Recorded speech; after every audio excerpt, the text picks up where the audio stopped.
বাংলাদেশকে নিয়ে জননেত্রী শেখ হাসিনাকে নিয়ে অনেক ষড়যন্ত্র হচ্ছে। সেই ষড়যন্ত্রের মোকাবিলা করার জন্য আমি আহ্বান জানাবো সবাইকে ঐক্যবদ্ধভাবে আমরা জননেত্রী শেখ হাসিনার জন্য দোয়া করি এবং ওনার নেতৃত্বে আগামী নির্বাচনেও যাতে আওয়ামী লীগ সরকার গঠন করতে পারে, জননেত্রী শেখ হাসিনা আবার প্রধানমন্ত্রী হন, সেদিকে লক্ষ্য রেখেই আমাদের আজকের এই দোয়া মাহফিল অনুষ্ঠিত হয়েছে, মিলাদ মাহফিল অনুষ্ঠিত। আমরা আজকে মনে করি আজকের এই শুভ দিন, আজকে আমাদের খুশির দিন, নবী করিম ঈদে মিলাদুন্নবী এবং জননেত্রী শেখ হাসিনার জন্মদিন। সেই উপলক্ষে আমরা সবাই আনন্দে উদ্ভাসিত হই। সবাইকে আন্তরিক ধন্যবাদ এবং মোবারকবাদ জানাচ্ছি। এবং ঈদে মিলাদুন্নবী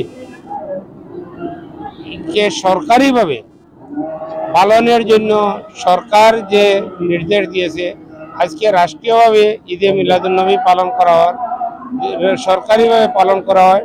তার জন্য আমরা মাননীয় প্রধানমন্ত্রী জননেত্রী শেখ হাসিনার প্রতি কৃতজ্ঞতা এবং শ্রদ্ধা রেখে ওনার সুস্বাস্থ্য দীর্ঘায়ু কামনা করি।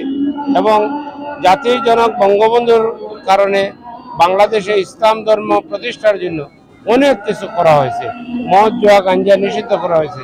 আর জননেত্রী শেখ হাসিনার জন্য আজকে উনি একজন খাঁটি মুসলমান, 5 ওয়াক্ত নামাজ পড়েন, তাহাজ্জুদের নামাজ পড়েন, কোরআন তিলাওয়াত করেন এবং কোরআন তিলাওয়াত করার মাধ্যমেই দেশ পরিচালনা করতে পারেন।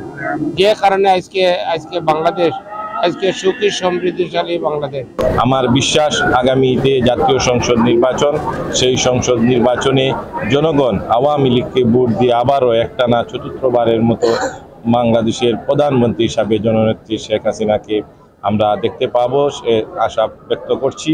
এবং আমরা আজকে বিশেষ করে মাননীয় প্রধানমন্ত্রী জননেত্রী শেখ হাসিনার জন্য দোয়া করেছি, তিনি বাংলাদেশের মানুষের জন্য কাজ করে যাতে যেতে পারেন, সেজন্য আল্লাহ পাকের কাছে আমরা জননেত্রী শেখ হাসিনার হায়াতে তৈবা দান করেন সে দোয়া করেছি।